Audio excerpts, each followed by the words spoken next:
Welcome back to Good Morning Maryland at 9 o'clock on this Wednesday morning. Weather, of course, the top story of the day. Should anything break, we'll check in with Justin Burke.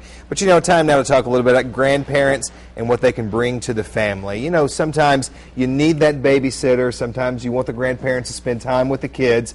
But it's important for those grandparents to maintain the rules and some balance. Francis Bond is in this morning to give us some tips on what you can do working with Grandma and Grandpa and what grandparents can do to help the family out as well. Thanks for being with us today. Thank you for having me. It's so important for grandparents to have that time with their grandchildren, and you want to get the most of it, don't you? You certainly do, and whether you're visiting for 2 days or 2 weeks, the adult parent cannot feel that that grandparent is their built-in babysitter. So they have to make some adjustments there and not take advantage of the grandparent.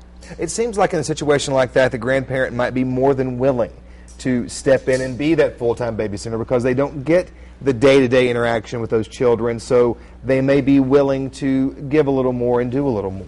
Absolutely, but there are some grandparents who don't feel comfortable taking the responsibility or the physical strain that goes into it. Running after a toddler, takes a lot of energy and such. And I think that grandparent shouldn't feel guilty about it, and that they should make time when the parent is there to spend that one-to-one time with their grandchild. What are some rules some parents can employ in terms of keeping themselves in check when the grandparents come to visit and not relying on them too much? Well, have a backup babysitter, and then ask, if this is going to be convenient for you. Do you feel like you're up to sitting with the children tonight, and not expecting every night to be, babysitting night. So, be sure to ask for that, because the grandparent wants to sit with their grandchildren, sure, but don't overdo that with the grandparent. Now, in terms of the grandparents themselves, what do they need to know about establishing some good boundaries? Well, I think, and I feel so strongly about this, that when you are in your adult child's house with the children, you need to follow the house rules. And no matter how much grandparents want to indulge, and go beyond the liberties of spoiling. Yes, of course. We all do that, and that's our prerogative. We're up to that. But you also have to stay within the bounds of the house rules.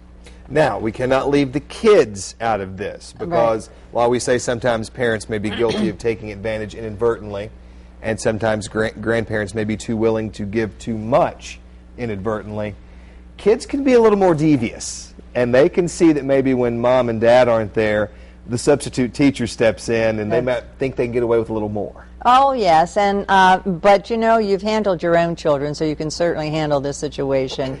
It's and even though the children feel that they're getting away with it, it all works out in the end, and it makes for the relationship to be very loving in that respect. But if the parent has set up rules for going to bed, eating, snacks, you have to pretty much adhere to that, because the children will know if they can push it a little bit. So there you go, kids. Don't try to get away with too much with Grandma and Grandpa. They will be watching. Francis Bond, thank you so much. Next week, we're talking about holiday traditions with the family. Yes. Look forward to seeing you then. Well, thank you. This interview will be on abc2news.com. If you missed any portion of it, we'll have it up for you a little bit later this morning. Megan? All right.